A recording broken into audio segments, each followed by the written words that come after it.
Hi, my name is Alexander Ortega, and today I will be talking about racial inequality. So first, what is racial inequality? Racial inequality is unfair treatment to a certain group based off of their racial or ethnic backgrounds. Racial inequality can affect things like opportunity, schools, income, and even the way the criminal justice system will treat an individual. So another thing I'm going to be getting into with the five articles is the sociological concepts that I related them to. So one will be intersectionality. This is how someone can be affected and discriminated against through multiple aspects of what makes them up as a person, whether that's race, gender, or sexuality. The second is group relationships. So interactions and friendships people partake in due to shared interests or connections. The third would be role conflict, having two roles that contradict each other to a degree, which makes it difficult. So an example of this one would be working somewhere and being best friends with the cashier, but then also being a manager and having to find that middle ground and kind of struggling with um, showing authority while also being a friend. Um, the next concept would be socialization. So that would be observing norms, values, attitudes, cultures, and what's acceptable to become a member of society. And the last one is global stratification, an unfair distribution of wealth, opportunities, and power on a global scale, essentially a hierarchy. So the first article that that I read was racial profiling, surveillance, and over-policing. So Grace discusses how indigenous youth experiences more surveillance and profiling. Due to this policing, this leads to more intimidating reactions and overall negative relationships with the minorities and the police. From a early age, the youth is experiencing racism and being overpunished in schools.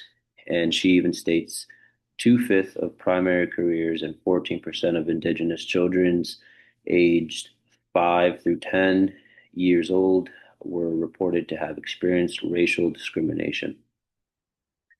So this article highlights socialization because these kids are being accustomed to how to be treated by authority. And if it's starting at 5 to 10 years old, it's already showing them what their life would be like and giving them a new norm to what to expect. While group relationships are also determining who's the more dangerous group being labeled as risky or sneaky.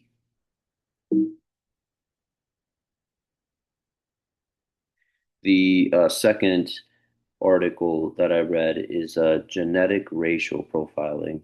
This one's pretty interesting because it goes into extended DNA analysis, which predicts physical attributes like hair, skin, and nails. Uh, this puts ethnic groups This puts ethnic groups reinforcing biological race. Although this is a neutral study, politicians weaponize this. And she even states the resilience of the biological and now molecularized race concepts counteracts the broad scientific consciousness that biological race concepts are invalid. This highlights socialization since ethnic groups are seen more skeptical, and global stratification allows the Western world to control the data. Therefore, ethnic groups obtain more of a stigma. The third article is racial profiling and cumulative injustice. So, Andres Mogensen discusses how racial profiling is very detrimental to the Black community due to already facing oppression in multiple areas, all while enforcing the negative way Black Americans have been treated in modern society. He backs this up by saying Like air pollution, oppression represents the cumulative effect of many individual actions whose moral seriousness we underestimate unless viewed from a macro perspective. That kind of goes back into intersectionality, since this kind of brings to light the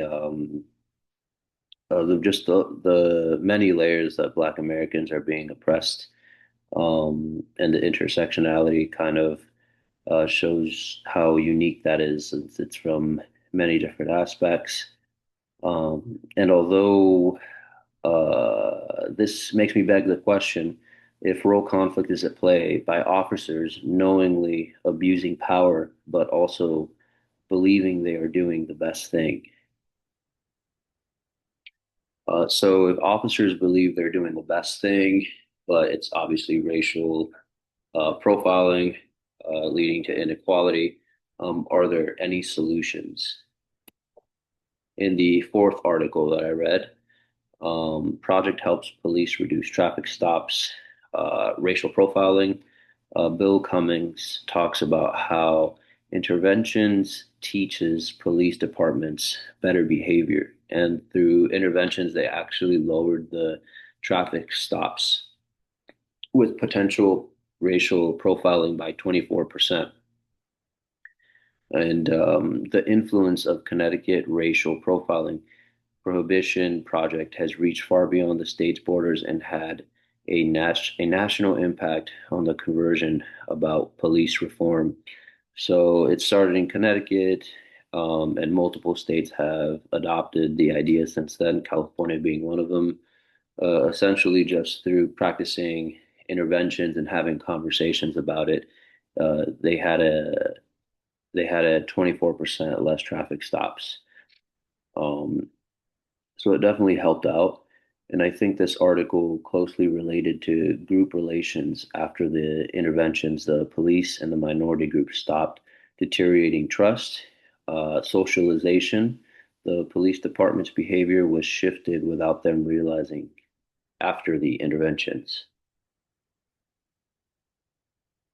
And so the last article that I read was a human rights group help racial profiling French police. So the TSA News reports racial profiling was targeting Black and Arab men. Organizations began to demand legal identity checks. They also began to demand more police training and realistic goals. And TSA News reported that redefining and clarifying the legal framework to eliminate discrimination by requiring objective and individualized ground for all checks. Um, Young Black/Arab men were being targeted through intersectionality, overlapping their identities. Intersectionality is highlighted here because they seem to be targeting young men, Black and Arab, and males as well. So that would be a unique experience that they were going through. So, in conclusion, racial inequality is a serious problem in today's society and is something that is naturally taught. It affects not only today's generation, but possibly future generations due to systemic problems. With demanding police training and interventions and awareness, racial inequality can be managed and fought back. What makes racial inequality what makes racial inequality is that it is embedded into so many sociological aspects. Without proper socialization or correction of global stratification or awareness of role conflicts and the ability to recognize intersectionality, negative group relations will continue to form.